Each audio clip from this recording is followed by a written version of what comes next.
What's up, good people? My name is AJ and you are watching Straight Talks. This video is a good one. Watch the whole thing. This is going to be about what to do in the last 30 days preceding any CFA exam.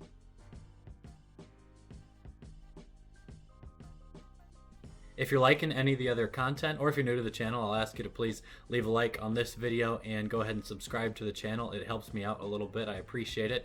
Now let's get into this one. I've made mention to this strategy in a handful of the other videos that I've made talking about how I've passed the CFA exams, and also alluded to some of this in my The Secret to Passing CFA Exams video. That's about the last week before taking the exam, but I've never put these thoughts together in one spot on how to best tackle the last month before you sit for one of the exams. I really think this is going to be a good one, and it could benefit a lot of people if you follow this. So if you have any thoughts on my strategy that I'm going to mention here, leave a comment down below whether you think it's good or bad.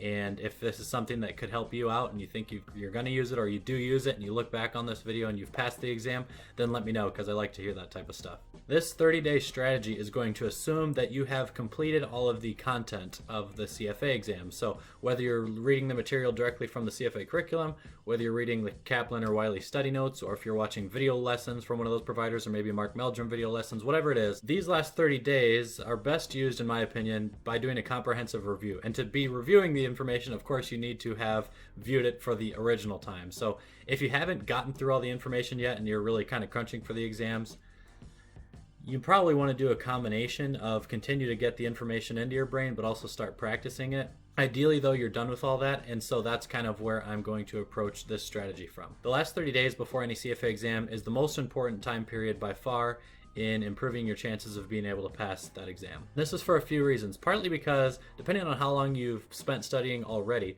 some of the information that you studied early on when you just started to get into preparation for whichever level you're on could have been 4, 5, 6 or more months ago. Unless you've been doing a lot of back and forth after you complete a section, go back, review the prior two that you might have completed earlier, or whatever order you would be doing that in.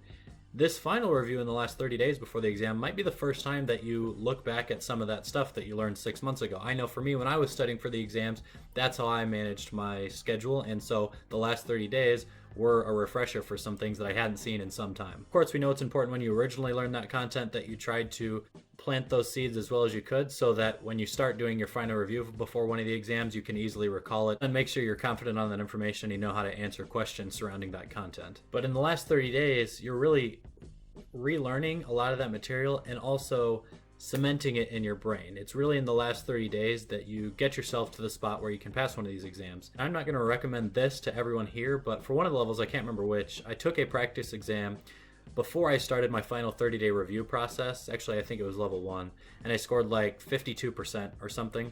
And then by the end of that 30-day review process, I was 72, 74% on the exam. I probably could have gotten relatively close to 52 had I not studied any of it, but I could not have gotten anywhere close to 74 had I not studied any of it and then tried to do a final review. That little example just illustrates the fact that the final review is really where you rebirth all of that information that you planted into your brain over the prior months. So it's not a complicated formula. You have to do a ton of practice questions and ideally do complete practice exams. My 30-day reviews usually included some of Wiley's practice questions, and you can use whatever test prep provider you use for the exam to do some of their practice questions. I was really just using those to supplement the questions that I was getting on the practice exams that I was taking, because those are the really important factor in this final 30-day process. And I've never seen this, but I really wish someone had put together a very good study on number of practice exams completed before each level of the CFA exam and its correlation to pass rates of each level of the CFA exam.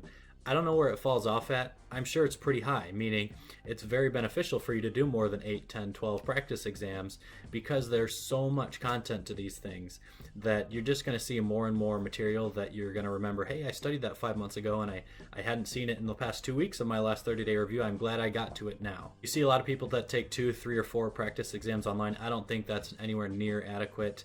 And even if it ends up being adequate for some people to get the 65% or 68%, whatever they need to pass that year, it's not optimal. And if you really want to maximize your last 30 days before one of these exams, of course you want to study optimally. taking more practice exams is the best way to do that. Whether you're using them from your test prep provider, old ones from the institute that are posted online, or like a Dropbox page where someone posts the last 20 years of exams, whatever they are, get your hands on a lot of practice exams. And I've made other videos about how you can check to see which questions on prior practice exams are no longer relevant to the CFA exam in the year that you're taking it.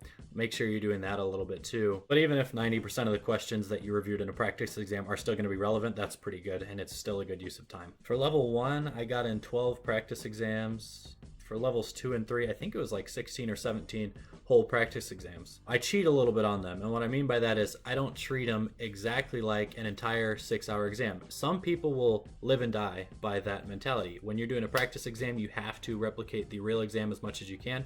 Do 3 hours in the morning on a Saturday or a Sunday, take a lunch break, and then do 3 hours later. You really want to create an entire mock exam experience. And that might be true for like the level 3 AM session, but for everything else, I don't think it's all that important. The more important factor is getting yourself to learn the content, re-review that content, and then cement it into your brain, like I mentioned. So replicating every factor of the exam isn't going to be as important as just getting through all those questions, in my opinion. And then I would score that block, go back and look at the answers or the rationales to the, and I would score each block after I finished 20 or so questions. The ones I got wrong, go back, look at the answers, and tell myself if I understood the explanation of why I got it wrong or not. If I didn't, go back to the CFA curriculum and read more about the information that informed the answer that I wasn't understanding why I got wrong, and then do the next 20 questions and repeat. I was timing these because especially in levels 2 and 3, the timing becomes a pretty serious factor, getting through all the questions in the amount of time you have allocated. So usually I was, within a pretty healthy margin of the time limits to take those exams. So I wasn't too strict on myself, with a stopwatch or things like that. But I would look at the clock and say, oh man, those 20 questions took me 40 minutes or whatever it was. So I'm cognizant of what my time frame looks like, but I'm not trying to completely replicate a full exam. The exception again is level 3 AM session. That one I did time it down to 3 hours a few times and make sure that I had it down pat. And boy, was I close on the real exam. So for everything else, for me, it wasn't all that important to get the timing exactly right.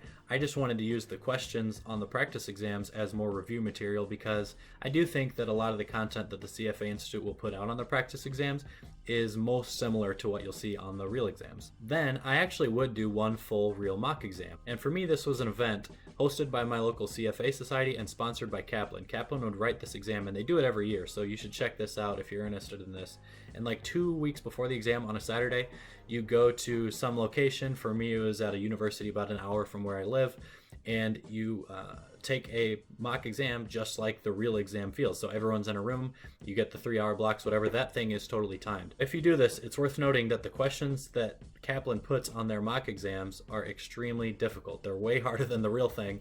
I think on one of them I scored like 55% and then 2 weeks later passed the CFA exam. There's one exception that I'll mention here. Just know that those questions are harder than the ones that you'll likely see on the real exam, so don't be too discouraged by your score if you do one of those Kaplan Live mocks. The one factor though that was hurting my score during those Kaplan Live mocks that was a benefiting factor during the real CFA exams is the formula memorization. So I didn't have all the formulas memorized when I would do those Kaplan Live mocks, and in the last 3 days before the real exam, I would memorize all the formulas. I've talked about that in my Secret to Passing the CFA Exams video. If you're watching this video and you're interested in the material that I'm talking about, please definitely watch that video as well. It's as beneficial as this information, if not more beneficial. It is extremely helpful to your chances of passing the exam if you have all the formulas memorized that you need to in the final few days of my study process is when I would do that. After doing the Kaplan Live mock the following day, which was a Sunday, I would review all those questions and answers, of course, use them as more practice questions. I was studying with Wiley material again, so getting Kaplan practice questions I felt like was a win-win because it was material written by instructors who were not the ones that have been writing all the practice questions that I've been working on for the past 6 or 9 months. So I thought that was good. It gave me a little different perspective on how the questions on the exam could be written, even though they were extremely difficult. Then in the last 10 days, I'm just grinding out as many practice exams as I can. I'm still just doing my 3, maybe 4 hours a day. At that point, I would kind of crank it up because I was getting excited, but really I'm just doing my 3 hours a day still. During this final 30-day review, my daily schedule hasn't really changed, but of course you're just doing practice exams and practice questions now rather than reading material, which is totally different. And then, like I kind of just mentioned, in the last 2 or 3 days before the exam, I'm memorizing all the formulas. That is a big process. Don't underestimate memorizing every formula that could come up on the exam that year. And then the final day, the Friday before the exam, I would rest and not do anything. And I talk a little bit more. That formula memorization process is really important. I go into a lot more detail on that in the video that I've already mentioned, so watch that. But the point I want to bring home in this video is the importance of doing as many practice exams as possible. I don't think 2 is enough. I don't think 3 or 4 are enough. Again, if you can get more than 10 practice exams, you're going to significantly increase your chances, in my opinion, of passing one of the CFA exams. Sure, it's difficult, but you know, you're 30 days out now. I think a lot of candidates at that point would be willing to sacrifice an arm to give themselves the best chance of being able to pass one of the exams. So put in the extra effort or do the extra suffering that a difficult practice exam is going to bring to you to maximize your chances. And then final point here is your scores on those practice exams. I don't think they are all that important. There are a ton of threads on the forums, Reddit, analyst forum, whatever, that say, hey, you know, on my last 3 practice exams I got 65, 66, 64, but then a 69%. Do you think I'm good to pass?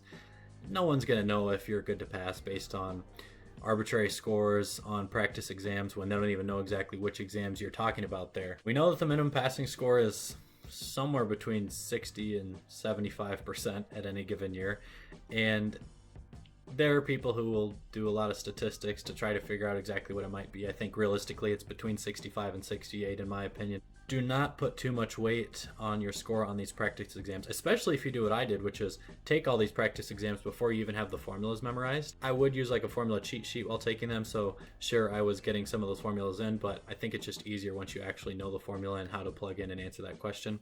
So my scores were lower on the practice exams because in the last 3 days, really the real final exam was when I would learn all the formulas. So really the real exam was the only time that I took the exam while having all the formulas memorized and able to spit out the answers that I needed to on demand. So practice scores are not all that important. Of course, if you're scoring 40 or 50% before the exam, you're in some trouble, but there's no magic number that you have to hit. I think the number you want to be hitting rather than scores on the exam is just quantity of exams taken and quantity of information learned. So if you can do all those things, you're going to have a much better chance at passing the CFA exams. I hope I've helped someone with this thing, and thanks for watching.